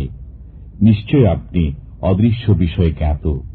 ما قلت لهم إلا ما أمرتني به أن اعبدوا الله ربي وربكم وكنت عليهم شهيدا ما دمت فيهم فلما توفيتني كنت أنت الرقيب عليهم وأنت على كل شيء شهيد। আমি তো তাদেরকে কিছুই বলিনি, শুধু সে কথাই বলেছি যা আপনি বলতে আদেশ করেছিলেন যে তোমরা আল্লাহর দাসত্ব অবলম্বন করো, যিনি আমার ও তোমাদের পালনকর্তা। আমি তাদের সম্পর্কে অবগত ছিলাম যতদিন তাদের মধ্যে ছিলাম। অতঃপর যখন আপনি আমাকে লোকান্তরিত করলেন তখন থেকে আপনি তাদের সম্পর্কে অবগত রয়েছেন। আপনি সর্ববিষয়ে পূর্ণ পরিজ্ঞাত। إن تعذبهم فإنهم عبادك وإن تغفر لهم فإنك أنت العزيز الحكيم। যদি আপনি তাদেরকে শাস্তি দেন তবে তারা আপনার দাস, এবং যদি আপনি তাদেরকে ক্ষমা করেন তবে আপনি পরাক্রান্ত মহাবিজ্ঞ। قال الله هذا يوم ينفع الصادقين صدقهم لهم جنات تجري من تحتها الأنهار خالدين فيها أبدا رضي الله عنهم ورضوا عنه ذلك الفوز العظيم। আল্লাহ বলবেন, আজকের দিনে সত্যবাদীদের সত্যবাদিতা তাদের উপকারে আসবে। তাদের জন্য উদ্যান রয়েছে যার তলদেশে নির্ঝরিণী প্রবাহিত হবে, তারা তাতেই চিরকাল থাকবে। আল্লাহ তাদের প্রতি সন্তুষ্ট এবং তারাও আল্লাহর প্রতি সন্তুষ্ট। এটি মহান সফলতা। লিল্লাহি মুলকুস সামাওয়াতি ওয়াল আরদি ওয়া মা ফীহিন ওয়া হুয়া আলা কুল্লি শাইইন কাদির। নভমণ্ডল, ভূমণ্ডল এবং এতদূ ভয়ে অবস্থিত সবকিছুর আধিপত্য আল্লাহরই। তিনি সবকিছুর উপর ক্ষমতাবান।